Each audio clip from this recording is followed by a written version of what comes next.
دوسرا، یہ بات ہمارے سامنے روز روشن کی طرح ہے. اللہ رب العزت نے قرآن پاک سورۃ البقرہ آخری رکوع لا یکلف اللہ نفسا الا وسعہا، تم پہ اگر میری طرف سے کوئی مصیبت آتی بھی ہے نا تو تمہارے جسم کے بقدر آتی ہے. تمہارے پاس زور تھوڑا ہو مصیبت زیادہ دیں یہ ہماری شان نہیں ہے. اور رہ گئی بات جو تمہارے پاس جتنی مصیبت آتی ہے، زور جتنی تمہارے پاس مصیبت آتی ہے نا وہ بھی اس وجہ سے آتی ہے تم سہتے ہو نا تو یہ بھی تمہیں ثواب ملتا ہے. گویا تمہاری مصیبت بھی نعمت سے بھری ہوئی ہے کہ کل قیامت کے دن یہ بھی نیکی کے اندر آ جائے گی.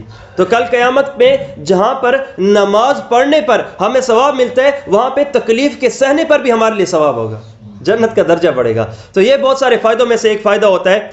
بنیادی طور پر اللہ رب العزت نے عورت کا مزاج، عورت پہ جو ذمہ داریاں رکھی ہیں نا تو اللہ رب العزت نے اس کو نبھانے کا مزاج بھی قدرتی طور پہ عورت کے اندر رکھا ہے. عورت کے اندر بنیادی طور پہ 3 بہت بڑی باتیں ہیں. نمبر 1، مزاج میں فرما برداری ہے. نمبر 2، مزاج میں محبت بھی ہے. نمبر 3، مزاج میں شفقت بھی ہے. الگ الگ رشتوں میں یہ خوبصورتی وہ اپنی ظاہر کرتی ہے.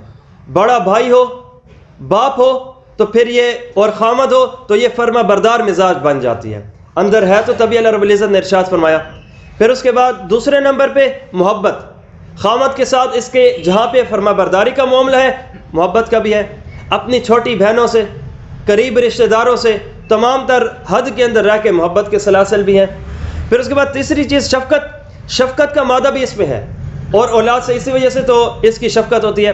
باپ بیٹے کی غلطی پر اس میں ایک لاجک زیادہ ہوتا ہے، تھپڑ پہ آ جاتا ہے، لڑنے اور مارنے اور غصہ پر آ جاتا ہے. لیکن وہی ماں ہوتی ہے جو اپنی پہلو میں اسے چھپاتی ہے تو اس میں مزاج شفقت کا زیادہ ہوتا ہے. اور کیا ہی بہتر بات ہے، اسلام نے عورت کو کسی ایک مقدس رشتے کے محتاط رکھا ہے. اس کے اوپر تو کوئی زیادہ ذمہ داری ہے ہی نہیں. اے مرد تم گھر سے باہر نکلو، باہر کی سختیوں کو تم سہو، مرد کی سختیوں کو تم سہو، اور جو پھر اس کی بنیاد پہ آ کر ملے عزت سے گھر میں عورت کو آ کے ہاتھ میں دے دو. عورت کو نکلنے کی ضرورت ہی نہیں ہے. شادی نہیں ہے تو مرد کے ماتحت ہے، اور وہ مرد باپ کی صورت میں ہے یا پھر غیرت مند بھائی کی صورت میں ہے. بھائی خون کے آخری قطرے تک غیرت کی جنگ بہن کے لیے لڑتا ہے. اور جب باپ کمزور ہونے لگا، بوڑھا ہونے لگا ہے، بھائی ہے شادی کر لی، دونوں متوجہ ہونا اب کم کر دی تو اللہ رب العزت نے دوبارہ اسے غیرت مند خامد کی صورت میں عطا کر دیا. پھر ایک دوسرے مقدس مرد کے ماتحت کر دیا ہے کہ اب تم نے اس کے ماتحت رہنا ہے اور اس کی گزارنی، اس کے ساتھ زندگی گزارنی ہے. پھر جب اس کا مرد بھی کمزور ہونے لگے اللہ رب العزت نے دوبارہ ایک نوجوان بیٹا دے دیا. قبر میں جانے تک تو تمہارا خیال رکھا گیا ہے. ابھی بھی سوال اٹھے کہ ہمیں اسلام نے دیا کیا ہے، کیا نہیں دیا، وہ اٹھاؤ، وہ سوال پیدا کرو. ہم نے آج عورت کی ایک ہے، میں نے یہ فیس بک پہ بھی ایک پوسٹ کی تھی، ایک ہے عورت کی آزادی، ایک ہے عورت تک پہنچنے کی آزادی. یہ جو غیر نعرہ لگاتا ہے نا کہ عورت کی آزادی، غلط ہے. دراصل عورت کی آزادی میں وہ عورت تک پہنچنے کی آزادی چاہتا ہے، اور یہ لعنت ہے. اسلام کبھی اسے گوارا نہیں کرتا. تو اس لیے اسلام میں اللہ رب العزت نے اس سے بہت بڑی خوبصورت ایک مزاج اور بہت بڑی اچھی سی ذمہ داریاں عطا کی ہے کہ گھر کے اندر ہو. تم باہر جب آتی ہو تو نوکرانی بنتی ہو، جب اندر رہتی ہو تو ملکہ بنتی ہو.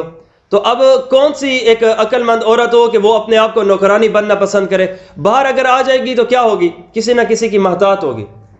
ہم باہر، میں جتنے بھی باہر شہر گھوم کے آیا ہوں تو وہاں پہ دیکھا کہ وہ دکان کے اوپر سجی ہوئی ہے، دکان کے اوپر کھڑی ہے. ہر نوجوان آتے ہوئے جہاں پہ دکانداری اپنی چیز وہ خریدنے کی کوشش کرتا ہے تو ساتھ 2 نمبری ایک غلط نگاہ بھی اٹھاتا ہے. یہ اب خوش ہے کہ میں باہر نکلی ہوئی ہوں.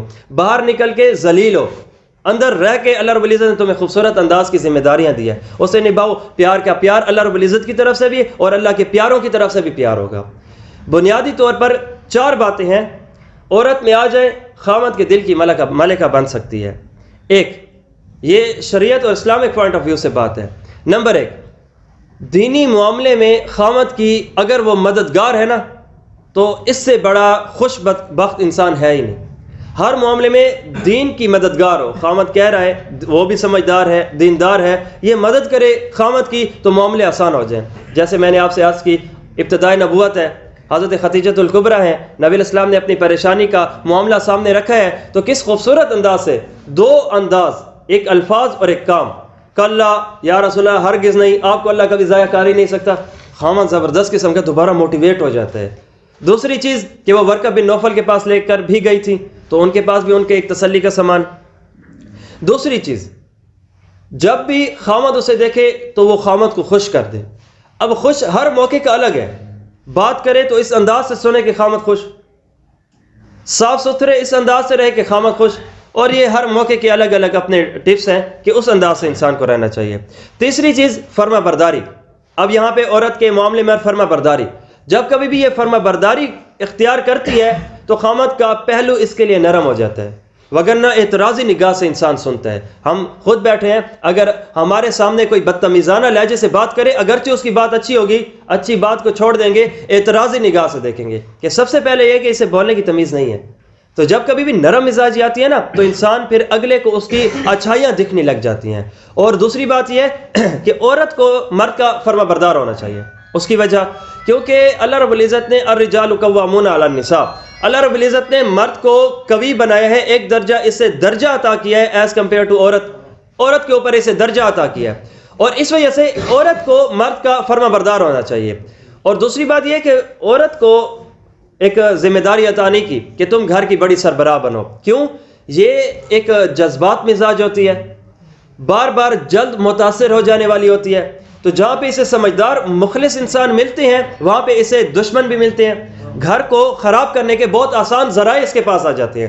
اس وجہ سے گھر کی ذمہ داری اللہ رب العزت نے عورت کے اوپر نہیں مرد پہ اوپر ڈالی ہے. تو سب سے بڑی جو بات ہے یہ سربراہ ہوگا. اور سمجھدار عورت وہ ہوتی ہے کہ جو اپنے مرد کو بادشاہ بناتی ہے اور پھر خود بادشاہ کی بیوی بنتی ہے. اور یہ غلط مزاج، تلخ مزاج عورت ہوتی ہے جو خامد کو غلام بنا لیتی ہے. چار میں کھڑے ہو کر کہتی ہے کہ دیکھو میرا خامد میرے محتاط ہے، حالانکہ تم نے اسے غلام بنا لیا ہے اور خود غلام کی بیوی بن گئی ہو. اب خود ہی عورت سوچ لے کہ کیا غلام کی بیوی بننا پسند کرے گی یا بادشاہ کی بیوی بننا پسند کرے گی. تو یہ تو اس کے محتاط ہے.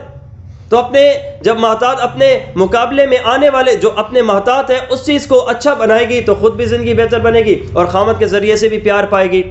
چوتھی چیز، عزت کی حفاظت. جس طرح مرد کا جہاد باہر ہے گھر سے، تو عورت کا جہاد گھر کے اندر ہے. نبی علیہ الصلوۃ والسلام نے ارشاد فرمایا کہ عورت اپنی عزت کی حفاظت کرے، اور ہر وہ مرد جسے مرد پر اپنا اس کا خامد پسند نہیں کرتا کہ وہ گھر آئے، اسے گھر میں نہ آنے دے. اور یہ اس کا جہاد ہے. یہ وہ بنیادی طور پہ 4 باتیں ہیں کہ جب کبھی بھی عورت کے اندر آ جاتی ہیں تو مرد کو احساس ہونے لگتا ہے کہ یہ میری ہے، یہ میرے لیے ہے، میری بات کو سنتی ہے، میری بات کو سناتی ہے، میری بات کو سمجھتی ہے، میرے لیے ایک محنت کرتی ہے. تو اس کے لیے معاملات آسان ہو جاتے ہیں. اور دوسری بات یہ ہے کہ عورت کو مرد سے جھوٹ نہیں بولنا چاہیے. جب کبھی، اور یہ ایک خطرناک دن ہوتا ہے کہ جب عورت اپنے مرد سے جھوٹ بولے. یہ وہ طلاق کے ذرائع تک آ جاتی ہے بات، اگرچہ سال بعد 2 سال بعد جب ایک مرتبہ خامد کے دل میں یہ بات آ گئی کہ میری بیوی مجھ سے سچ نہیں بولتی، چھپاتی ہے، تو پھر صرف سننے پر اسے تسلی نہیں ہوگی، پس پردہ وہ کوئی اور بھی تحقیق کرے گا. تو بعد میں بجائے ذلت کے موجودہ وقت میں اگر تھوڑی سی یہ تکلیف سہ لے تو یہ بہتر ہے بات کی ذلت سے. اس لیے انسان کو اس انداز سے ہونا چاہیے. اور ایسی حرکت بھی نہیں کرنی چاہیے کہ جس سے خامد کو اس کے اوپر شک ہونے لگے، شک ہو جائے، تسلی ختم ہونے لگے تو گھر بگڑ جاتے ہیں.